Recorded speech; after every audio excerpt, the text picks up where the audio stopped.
Hello विद्यार्थियों, नमस्कार, प्रणाम और आप सभी को एक बार फिर से हमारे YouTube चैनल पर फिर से एक बार स्वागत है। तथा आज हम इस वीडियो में ये जानने का प्रयास करेंगे कि 20 के दांत चैप्टर का जो आगे का सब्जेक्टिव क्वेश्चन जो 6 के आगे का क्वेश्चन है, हम उसको कवर करने का प्रयास करेंगे। इससे पहले जिन्होंने अभी तक हमारे YouTube चैनल को सब्सक्राइब नहीं किया है वो जल्दी से जा करके हमारे चैनल को सब्सक्राइब कर ले और बेल आइकन को प्रेस कर दे ताकि आगे आने वाले वीडियो का अपडेट आप लोगों को तुरंत मिले। और इसके पहले हम एक और चीज़ आप लोगों को बताना चाहते हैं कि आप लोग जो भी नए विद्यार्थी हैं वो चैनल को सब्सक्राइब कर ले, क्योंकि क्लास 10 से रिलेटेड जो भी क्वेश्चंस वायरल होते हैं आपको पूरा सोल्यूशन पर डे आपको यूट्यूब पे मिलता रहेगा। इसलिए आप सभी को यूट्यूब चैनल से सब्सक्राइब करना काफ़ी आवश्यक है। तो चलते हैं आज के 7वें क्वेश्चन की तरफ। मदन और ड्राइवर के बीच के विवाद के द्वारा कहानीकार क्या बताना चाहते हैं, अर्थात मदन और ड्राइवर के बीच में जो झगड़ा हुआ था इसके माध्यम से कहानीकार ने क्या बताया। तो कहानीकार ने ड्राइवर के रूप में सामंती मानसिकता को दर्शाया कि जिसका नमक खाओ उसी का गुण गाओ। इस आधार पर लेखक ने इसका व्याख्यान किया है। मदन और ड्राइवर के बीच के विवाद के मध्य कहानीकार यह बताना चाहते हैं कि ड्राइवर सेन साहब का नमक खाता है, इसलिए सेन साहब के बेटे की बदमाशी को भी नजरअंदाज कर देता है। अर्थात वो जिसका नमक खाता है वो उसके गुणगान करता है, जिसके चलते सेन साहब के बेटे की जो बदमाशी है वो उसको नजरअंदाज कर देता है। किंतु मदन एक गरीब का बच्चा है जो सिर्फ एक मोटर स्पर्श करने के लिए उसे धक्का देता है, जिसके कारण वह चपेट में आ जाता है। अर्थात जब वो कहने का तात्पर्य यह है कि मदन के जो थोड़ी सी गाड़ी स्पर्श करने की जिज्ञासा थी वो ड्राइवर के लिए एक बड़ी गलती दिख रही है, लेकिन सेन साहब के बेटे में जो बड़ी बड़ी खामियां हैं वो उसको दिखाई नहीं पड़ता। इसलिए कहानीकार ने इस प्रसंग के माध्यम से बहुत कुछ बताने का प्रयास हमें किया है जो समानती प्रथा से रिलेटेड है। ओके, अब चलते हैं 8वें क्वेश्चन की तरफ। हो सकता है कि ये वीडियो आप लोग को एक बार में समझ ना आए, क्वेश्चन समझ में ना आए, फिर इसको रिपीट करके देख सकते हैं। जहाँ पे भी प्रॉब्लम हो कमेंट में पूछ सकते हैं क्या दिक्कत है, क्या परेशानी है, ठीक है। और 8वें क्वेश्चन में है कासू और मदन के बीच के झगड़े का कारण क्या था और इस प्रसंग के द्वारा लेखक हमें क्या दिखाना चाहता है। तो इस क्वेश्चन के माध्यम से लेखक ने यह बताने की कोशिश की है कि कासू और मदन के बीच के झगड़े का कारण था लट्टू का मांगना। अर्थात मदन और कासू के बीच में जो झगड़ा हुआ था इसमें कारण सिर्फ एक ही था कि कासू ने मदन से लट्टू मांगा था और मदन ने उसे देने से क्या किया, इनकार कर दिया, क्योंकि वो उसके कारण ही उसके एक दिन पहले वो अपने माता पिता से काफी मार खाई थी, जिसके चलते बच्चा होता है जिसमें स्वाभाविक प्रतिकार की भावना होती है जो सभी कोई जानते हैं। कासू मारता और मदन भी मारता है। इस प्रसंग से कहानीकार यह दर्शाना चाहते हैं कि बच्चों में प्रतिरोध की भावना जगती है। लेखक ने यह बताने का प्रयास किया है कि बच्चों के अंदर भी प्रतिरोध की भावना होती है। बच्चे में यह ज्ञान नहीं होता कि कोई बड़े बाप का बेटा है या गरीब का बेटा है। बच्चे में जो स्वाभाविक ज्ञान है वो प्रतिशोध की भावना है कि अगर उसको कोई मारता है तो वो भी उसके प्रतिरूप ही वो अपना उत्तर भी देता है। तो यही बात थी जो दोनों के बीच के झगड़े को दर्शाने की कोशिश किया हुआ है। 8वें क्वेश्चन तो समाप्त हो गए। अब हम नजर डालेंगे, अब 9वें क्वेश्चन की तरफ नजर डालने का प्रयास करेंगे। और जिन्हें भी ये PDF फ्री में चाहिए वो हमारे डिस्क्रिप्शन लिंक में जाए और वहां से टेलीग्राम के चैनल को ज्वाइन करें और फिर वहां से आप PDF प्राप्त कर सकते हो, ठीक है। और इससे अब आगे क्या है कि जिन्होंने भी अपने चैनल को सब्सक्राइब नहीं किया अपने दोस्तों के साथ शेयर कीजिए, सब्सक्राइब कीजिए। फिर आगे क्वेश्चन है 9 नंबर में है, महलों और झोपड़ी वालों के बीच अक्सर महल वाले की जीत होती है। अगर महल वाले और झोपड़ी वाले के बीच जब लड़ाई होती है तो इसमें अक्सर महल वाले जीतते हैं, पर इसी हालात में जब दूसरे झोपड़ी वाले उसकी मदद अपने ही खिलाफ करते हैं तो लेखक इस कथन को कहानी से एक उदाहरण देकर पुष्टि कीजिए। अर्थात कहने का तात्पर्य यह है कि मदन और महल वाले और झोपड़ी वाले के बीच में जब अक्सर लड़ाई होती है तो जीत तो पक्की है कि महल वाले की होती है, लेकिन ऐसी कुछ भी परिस्थितियां आती हैं जहां एक झोपड़ी वाला उसकी मदद अपने ही खिलाफ करते हैं, अर्थात वो अपने झोपड़ी वाले का सपोर्ट ना करके वो महल वाले का सपोर्ट करते हैं। इस कथन पे लेखक ने क्या उदाहरण देकर के पोस्ट किया है, ठीक है। तो यहाँ पे आंसर इसका होगा कि सेन साहब की नई चमकती कार छूने भर के लिए अपराध के लिए मदन न केवल शोफर द्वारा घसीटा जाता है अपितु बाप गिरधर लाल के द्वारा भी बेरहमी से पीटा जाता है। अर्थात सेन साहब की जो चमकती हुई काली कार थी उसका अपराध यही था कि उसने बस छूने भर का प्रयास किया था, जिसके चलते मदन को शोफर से अर्थात ड्राइवर से भी मार खानी पड़ी और अपने पिता गिरधर लाल से भी उन्हें बेरहमी से पिटाना पड़ा। दूसरे दिन खोखा जब मदन की मंडली में लट्टू खेलने जाता है, अर्थात उसके बीच में शामिल होकर के लट्टू खेलना चाहता है, तो मदन का स्वाभिमान जगता है क्योंकि वो नहीं चाहता है कि हमारे खेल में ये शामिल हो, जिसके चलते हमने रात पिटाया, है ना। दूसरी बात, दोनों की लड़ाई बृहद रूप ले लेती है। खोखा और मदन की लड़ाई महल और झोपड़ी की लड़ाई प्रतीक होता है। एक बड़े बाप के बेटे और एक छोटे बाप के बेटे के बीच की लड़ाई हो जाती है। अब क्या होता है कि वहां पे खोखा क्या करता है, खोखा को मार खानी पड़ती है और जिससे यह स्पष्ट हो जाता है कि इस स्वाभिमान के झगड़े में झोपड़ी वाले की जीत होती है और महल वाले की हार होती है, क्योंकि यहाँ किसी झोपड़ी वाले ने अपने पिता के नमक का कर्ज नहीं चुकाया, क्योंकि सभी गरीब लोग जो होते हैं वो सेन साहब के अधीन काम करते थे, जिनके लड़के वहाँ उनके साथ खेल रहे थे।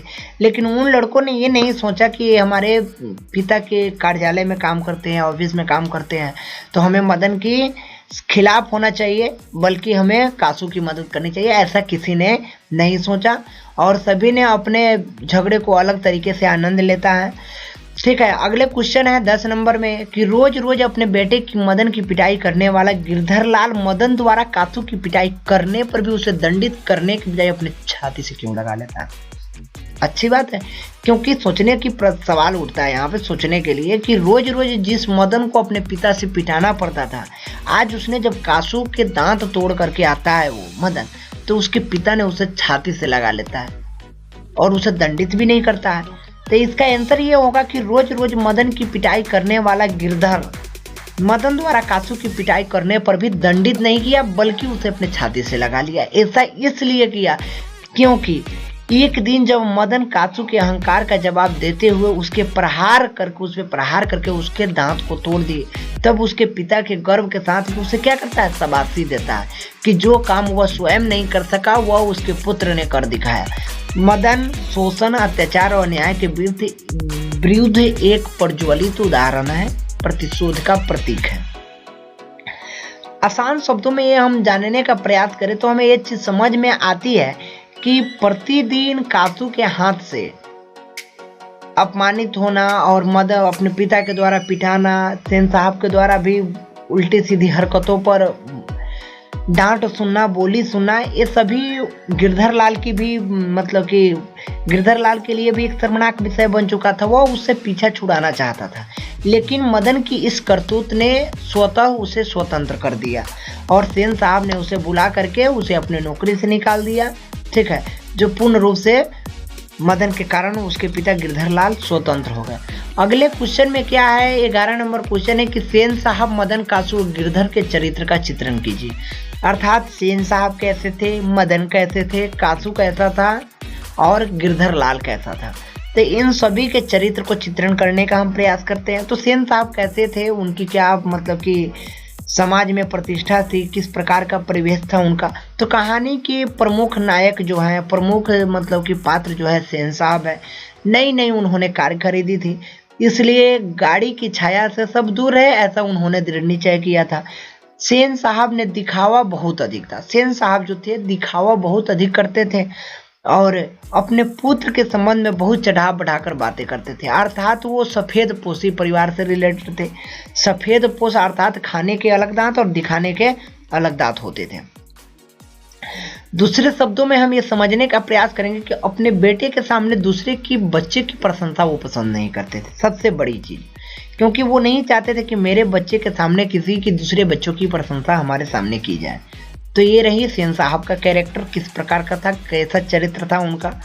मदन की चरित्र के बारे में अगर बात करें तो सेन साहब की एक कर्मचारी जो गिरधर था, जो मदन का पिता था, जो साहस और निर्भीक भी था, बाल सुलभ और शरारत उसमें भी विद्यमान थी। उसी कारण कासू उससे झगड़ता था, तो मदन भी उसी का भाषा उसी की भाषा में जवाब भी देता था, क्योंकि बच्चे स्वाभिमानी होते हुए इन चीज़ों को नहीं समझ पाते कि वो किसका नमक खाते हैं, क्या करते हैं, कैसे करते हैं, उन चीज़ों से उनका कोई रिलेशनशिप नहीं होता। वहीं कासू की बात करें तो कासू एक सेन साहब का एकमात्र सुपुत्र था, जो बचपन के जो बुढ़ापे के नाउम्मीद का तारा था। उनका जन्म तो तब हुआ था जब उनके माता पिता ने सारी उम्मीदें छोड़ दी थी।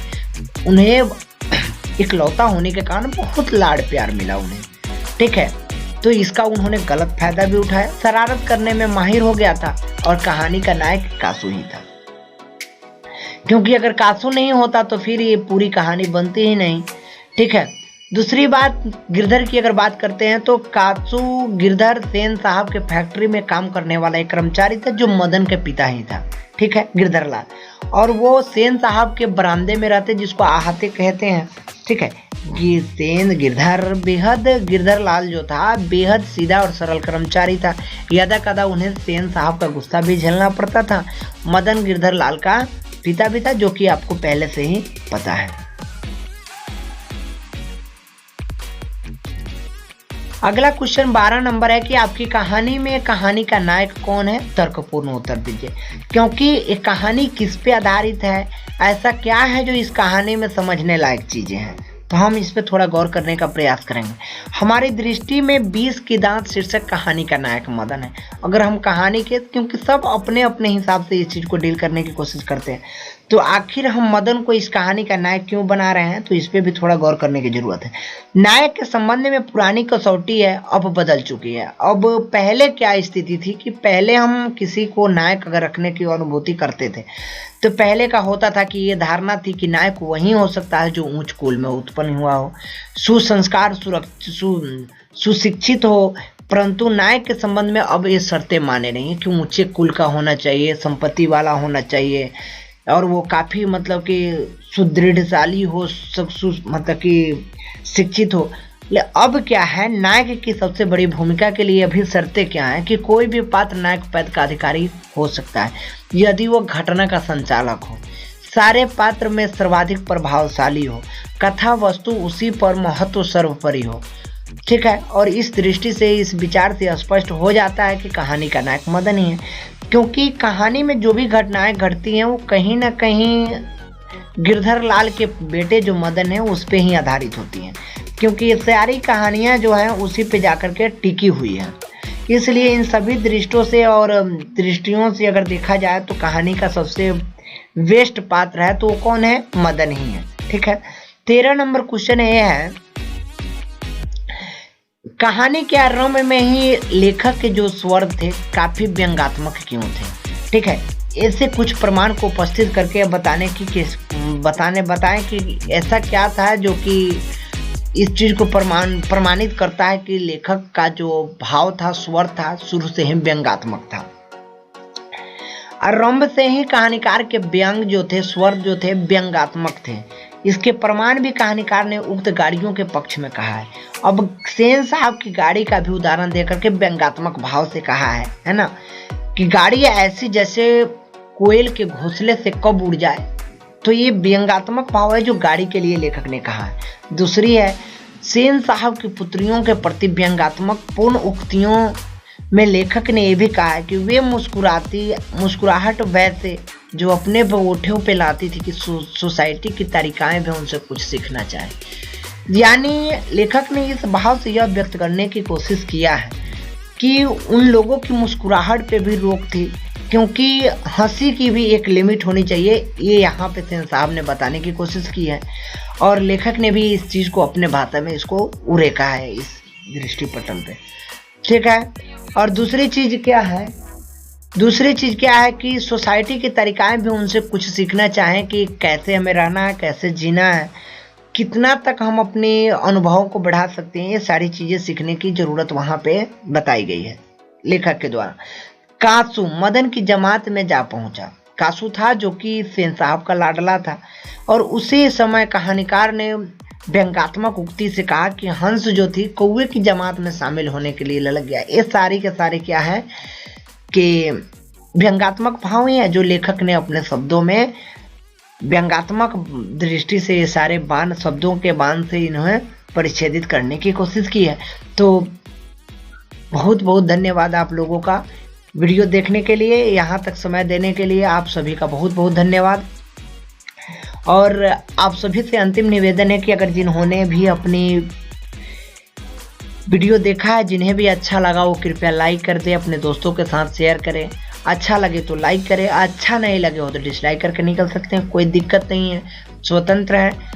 और दूसरी चीज़ ये है कि अगर आप अपने दोस्तों के साथ, अगर ये वीडियो लगा कि आप लोगों की काम की चीज़ है तो अपने दोस्तों के साथ शेयर करें, ठीक है, लाइक करें, कमेंट करें। बहुत बहुत धन्यवाद। Best of luck.